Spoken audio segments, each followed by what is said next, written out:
آدم علیہ السلام سے لے کر محمد صلی اللہ علیہ وسلم تک جہاد بھی ہوا ہے, نصیحتیں بھی ہوئی ہیں, لیکن اس امت کو اللہ نے جس شان سے جہاد دیا ہے کہ اس کی دعوت کے پیچھے تلوار ہے.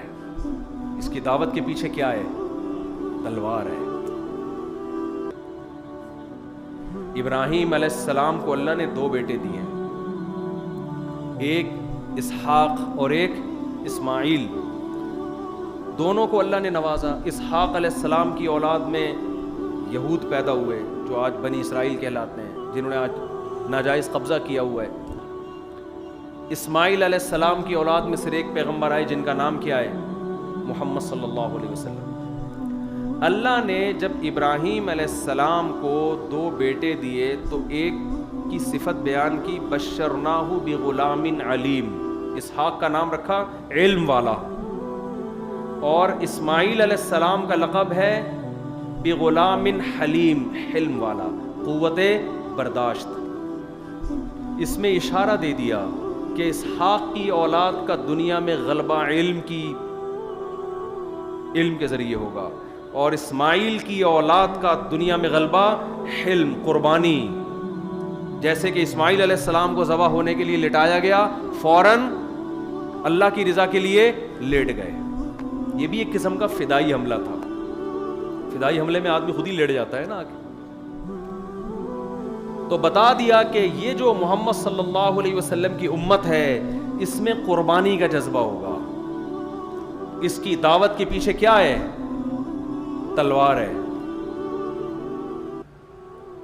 یہی وجہ ہے کہ صحابہ کرام دنیا میں لڑے ہیں اور کتنی قربانیاں دی ہیں.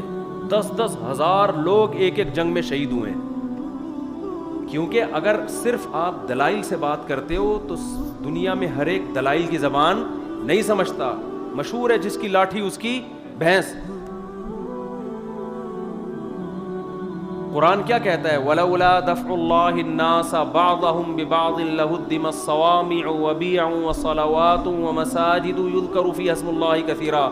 اللہ اگر اہل حق کو لڑنے کا حکم نہ دیتا تو زمین میں کوئی عبادت گاہ بھی باقی نہ رہتی. جو ایتھیس لوگ ہیں, جو خدا کو نہیں مانتے, ان کی راہ میں سب سے بڑی رکاوٹ خدا ہے. عیاشی میں سب سے بڑی رکاوٹ مذہب ہے, اور مذہب کا تصور کہاں سے شروع ہوتا ہے؟ خدا کے تصور سے.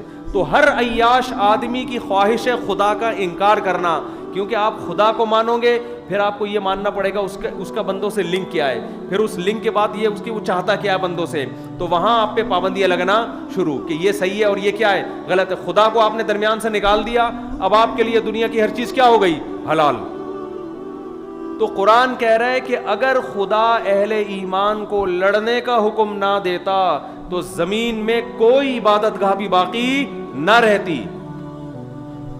تو اللہ نے محمد صلی اللہ علیہ وسلم کے ذریعے جو جہاد کا کام لیا, بدر سے شروع ہوئی ہے لڑائی, اور لڑتے یہاں تک کہ رسول اللہ صلی اللہ علیہ وسلم نے فرمایا لا تزال طائفۃ من امتی ظاہرین علی الحق. آپ نے فرمایا میری امت کی ایک جماعت ہمیشہ حق پر غالب رہے گی, یقاتلون, اور وہ ہمیشہ لڑتی رہے گی یہاں تک کہ دجال ظاہر ہو جائے. اس وقت سے لے کر 1400 سال گزر گئے, تاریخ میں ایک لمحہ بھی ایسا نہیں آیا ہے کہ اسلام دشمن قوتیں کفر کو طاقت کے زور سے اسلام کو طاقت کے زور سے ختم کرنے کی کوشش نہ کر رہی ہوں اور مسلمان اس کے مقابلے میں کھڑے نہ ہوئے ہوں. اور اسی کی لیٹسٹ مثال جو ملتی ہے افغانستان ہے.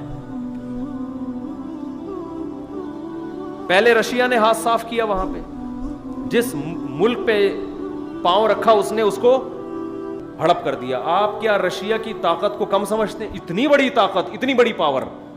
اور جس طرح سے اسلامی ملکوں کو اس نے ہڑپ کرنا شروع کیا, اس سے لگتا تھا کہ قرآن کی جو یہ آیت ہے کہ اللہ نے اس دین کو غالب رکھنا ہے قیامت تک, شاید یہ آیت صحیح نہیں ہے. کیونکہ رشیا, میں تو ان ملکوں میں جا کے میں نے اپنی آنکھوں سے دیکھا ہے.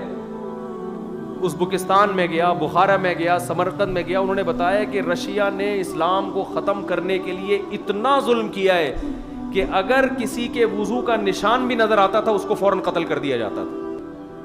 وہاں میں نے لوگوں سے انٹرویو لیے, انہوں نے بتایا کہ ہمارے باپ دادا پہ جو ظلم ہوا ہے, گھروں کے اندر انہوں نے تہخانوں کے اندر شراب خانے کھولے. جنہوں نے اسلام کو محفوظ رکھنا تھا انہوں نے کیا شراب خانے کھولے, وہاں لڑکیاں لا کے رکھی تاکہ اگر چھاپا پڑے تو لگے کہ یہ کیا ہے, عیاشی کا اڈا, اور وہاں قرآن رکھ کے اپنے بچوں کو قرآن پڑھانا شروع کیا. اس طرح سے محفوظ کیا. پھر بھی اگر کسی کی مخبری, یہاں تک کہ اگر کسی بچے کو سلام کرتا ہوا دیکھ لیا جو السلام علیکم کہہ رہا ہے, اسے گرفتار کیا کہ تجھے یہ سلام کس نے سکھایا, اس کو قتل کر دیا ہے. یہ جو دنیا میں آج بڑے بڑے پاورفل کنٹری بنتے ہیں نا, جو دنیا کو لبرلزم کو براڈ مائنڈڈ بنو, ہر ایک کو اپنے جینے کا حق ہے, یہ جینے کا حق صرف ان کے اپنے لیے, دنیا میں اپنے علاوہ کسی اور کو یہ جینے کا حق نہیں دیتے. اس طرح سے ظلم کر کے کیا کیا ہے, اسلام کو ختم کرنے کی کوشش. اس کے بعد رشیا آیا کہاں, افغانستان. انتہائی غریب ملک, انتہائی پسماندہ ملک. افغانستان کی آرمی نے فوراً رشیا کے سامنے ہتھیار ڈال دی. آپ بتاؤ, اگر آپ کے ملک کی آرمی اگر سلنڈر ہو جائے تو پھر لڑنے کی طاقت کا کوئی تصور باقی بچتا ہے؟ ساری دنیا نے یقین کر لیا کہ افغانستان کو رشیا نے زیر کر لیا ہے. اس وقت نہ امریکہ آیا نہ کوئی اور کنٹری آیا, ساری دنیا جانتی تھی یہ جنگ ہار چکے ہیں. لیکن وہی ہے کہ اللہ نے کیا فرمایا, لِيُظْهِرَهُ عَلَى الدِّينِ كُلِّهِ. ہمیں یاد ہے افغانیوں نے, ہم تو چھوٹے بچے تھے اس وقت خبریں سنتے تھے, جو لوگ وہاں سے لڑکے آتے تھے مٹی کے گاروں سے پھینکنا شروع کیے ٹینکوں کے اوپر. 100 آدمی ٹینکوں کے سامنے آ کے کھڑے ہو جاتے تھے, شہید ہو رہے ہیں, بالآخر ایک جا کے ٹینک پہ قبضہ کر رہے. اتنی قربانیاں دی ہیں کہ 16 لاکھ تو آفیشلی یہ رپورٹ ہے, حقیقت اس سے کئی گنا افغانوں کی پوری نسل کٹ گئی. اس میں ہر گلی میں لڑائی ہوئی, ہر محلے میں لڑائی ہوئی. یعنی اتنی پاورفل آرمی سے عوام لڑی ہے, عوام جن کو نہ اسلحہ چلانا آتا ہے نہ باقاعدہ ان کی کوئی ٹریننگ ہے. وہاں کے علماء, مدارس کے لوگ کھڑے ہوئے, یونیورسٹیوں کے, کالج, جس کے ہاتھ میں جو آیا انہوں نے اتنا لڑے ہیں شہادت. اور پھر اللہ نے آسمان سے ان کی مدد دکھائی, ان شہداء کے خون میں خوشبو سنگھائی اللہ نے ان کو. یہاں تک تھا کہ راکٹ لانچر کو وہ جانتے نہیں تھے کہ یہ ہے کیا ہے, اس میں پانی پیتے تھے, اس کا جو لانچر ہوتا ہے نا اس میں پانی پیا کرتے تھے. اتنی جانیں کٹی ہیں, اتنی جانیں کٹی ہیں, بالآخر